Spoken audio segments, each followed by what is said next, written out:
Aujourd'hui on se retrouve pour parler du 4ème épisode de Welcome to Derry. On est déjà à la moitié de la série, et on peut dire que tout s'accélère. Chaque intrigue devient plus nerveuse, nous amenant inévitablement à une confrontation avec le clown. L'épisode débute avec le groupe de jeunes qui présentent ses photos aux policiers. Évidemment le shérif Bowers voit ça d'un mauvais œil. C'était prévisible, mais sur toutes les photos, il n'y a plus rien. Sauf une seule qui présente encore la silhouette de Pennywise. Comme on aurait pu s'en douter, les policiers n'apprécient pas du tout la situation. Le shérif Bowers va même leur passer un savon et menacer Lily de la renvoyer à l'asile. Mais bien sûr le groupe ne se décourage pas, il cherche même une autre solution. Il décide alors de se tourner vers les habitants. Avec un peu de chance, certains ont déjà vécu des choses similaires. Mais encore une fois, ça tombe à l'eau, à cause de l'emprise que Pennywise exerce sur la ville. D'ailleurs, une intrigue que j'ai particulièrement appréciée, c'est celle de la famille Allen. Bien sûr, elle est au cœur de tout, mais surtout dans cet épisode. Ça débute avec une scène entre Charlotte et Rose. On sent que Charlotte se méfie de la ville. Et Rose la met en garde faisant clairement référence à Pennywise. Cela pousse Charlotte à fouiller dans la chambre de son fils, c'est là qu'elle découvre les fameuses photos. Elle décide alors de confronter Willy, celui-ci avoue tout. Elle le punit de sortie par peur qu'il lui arrive quelque chose. Le soir, lors du repas de famille, Charlotte cache la vérité à Leroy, et lui propose l'idée de faire une sortie entre père et fils. Celui-ci accepte. On les retrouve donc tous les deux dans de jolis plans. Et je dois avouer que l'alchimie entre les deux acteurs fonctionne vraiment bien. Leroy apprend à son fils à pêcher, et malgré que la journée soit parfaite, elle va virer au drame. À un moment donné, Willy a une touche, mais le poisson casse la ligne. Leroy part alors à la voiture chercher du matériel. Et c'est à ce moment-là que Willy subit une attaque du clown. Leroy entend ce qui se passe et se précipite alors vers son fils. Le petit lui explique la scène et Leroy voit ses bras abîmés. Il le sait, quelque chose cloche. C'est à cet instant qu'on voit un ballon flotter au-dessus de l'eau. Et j'ai adoré cette scène, elle m'a tellement rappelé les anciens téléfilms. D'ailleurs, j'ai même eu l'impression d'avoir entendu les musiques de l'époque. Après cette scène, on retrouve Dick Hallorann et ses amis de l'armée. Ce dernier semble encore marqué par sa confrontation avec le clown. Il a même quelques visions qui se déclenchent sur le coup. C'est à ce même moment qu'Allen arrive.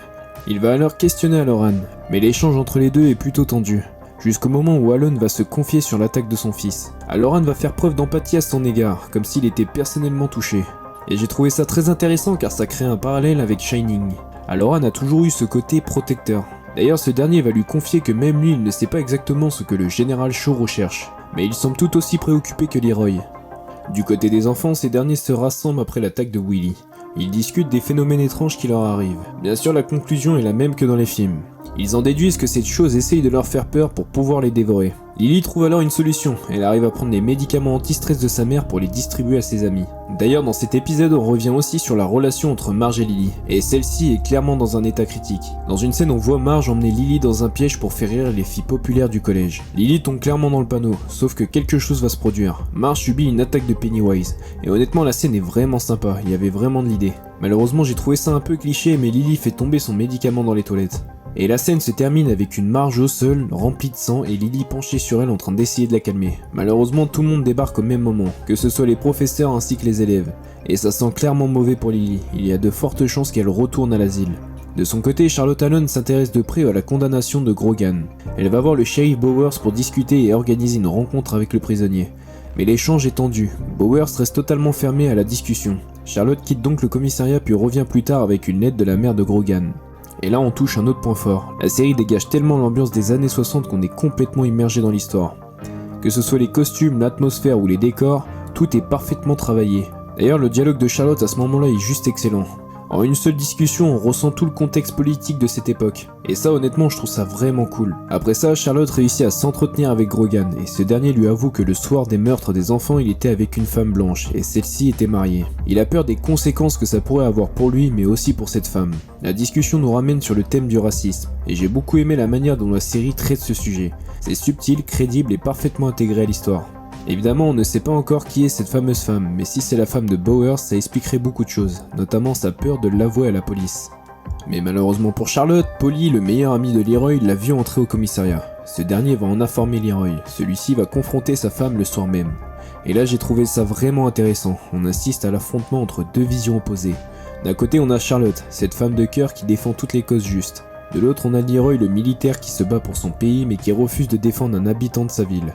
Évidemment, l'échange est tendu, on sent une vraie tension s'installer dans la maison. On ressent à quel point tous les événements pèsent sur le mental de Leroy et de sa famille. Et bien sûr, la scène qui suit va rien arranger. Willy, qui observait les étoiles avec son caméscope, finit par revoir la silhouette du clown.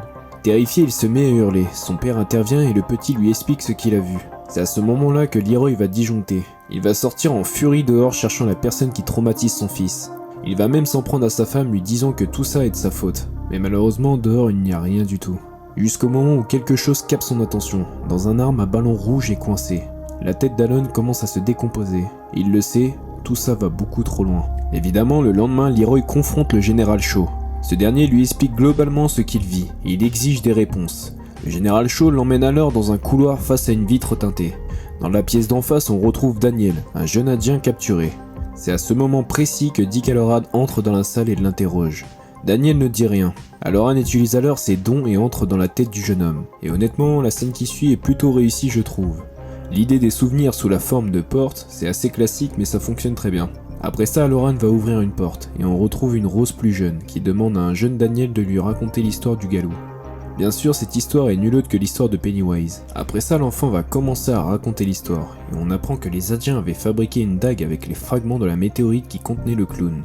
Ils avaient gravé quelques symboles, et cette dague empêchait Pennywise de s'approcher d'eux. Malheureusement, quand les colons ont débarqué, ils se sont aventurés dans la forêt, malgré les avertissements des Indiens. Le clown les a alors dévorés, augmentant ainsi sa puissance. On voit d'ailleurs un Pennywise beaucoup plus violent et direct. Il est dit qu'après cet événement, la dague est devenue moins efficace. Nekani, qui est nulle autre que la fille de la chef de la tribu, décide alors d'aller chercher davantage de fragments pour protéger le clan. Mais sa mère et d'autres Indiens décident d'intervenir par peur que Nekani et son groupe se fassent tuer par le clown. Malheureusement, la chef et son groupe vont se faire massacrer. Pennywise va prendre l'apparence de leur peur et les tuer un par un. D'ailleurs, pendant une scène, on va même voir les lumières mortes. Et j'ai trouvé tout ce passage plutôt intéressant. Nekani va intervenir pour sauver sa mère, mais celle-ci va succomber de ses blessures. On va alors assister à l'enterrement de sa mère. Mais Nekani ne va pas se décourager. Elle va recommencer l'opération et réussir. Elle réussit à récupérer davantage de fragments. Elle les place à des endroits stratégiques pour limiter la zone et contenir Pennywise dans un périmètre précis. Et d'ailleurs, cela explique beaucoup de choses, comme pourquoi Pennywise n'agit que sur Derry, et pourquoi dans l'épisode 3 il ne sortait pas de la forêt. Et honnêtement, j'ai bien apprécié ce passage sur l'origine du clown, mais je pense que ça aurait pu être mieux fait qu'à travers un simple récit. D'ailleurs, j'aimerais enfin savoir si cette tribu est celle des Chocopiwa du chapitre 2, celle-là même qui initie Mike au rituel Chud. Mais il me semble que depuis le début de la série, ils n'ont pas encore mentionné le nom de la tribu. Mais enfin bref, l'épisode se termine sur Hallorann qui demande à Daniel où il peut trouver la créature. Ce dernier ouvre une porte et on aperçoit la vieille maison de Derry, celle-là même où se trouve le fameux puits. Franchement, je suis impatient de voir la suite, on va enfin voir le clown, et je suis aussi curieux de voir comment l'opération militaire va se former pour affronter une telle chose. Bien sûr, il ne faut pas créer d'incohérence avec les deux premiers films. A vrai dire, je me pose pas mal de questions. Est-ce que les enfants vont mourir? Est-ce que Hallorann aura un rôle si important à jouer grâce à son Shining? J'ai pas mal de questions, mais honnêtement, j'ai beaucoup apprécié cet épisode. On a une certaine montée en tension et toutes les intrigues sont accélérées. Et franchement, j'aime plutôt ça. J'espère aussi qu'on aura d'autres scènes du passé, car si on a que ça, je trouverais ça dommage. Pour moi, la série devrait vraiment explorer le passé en détail. Enfin bref, on verra bien dans les 4 derniers épisodes. Sur ce, je vous laisse, on se retrouve pour le prochain épisode. Likez, partagez, commentez, et surtout, faites attention à ceux qui vous observent. À la prochaine.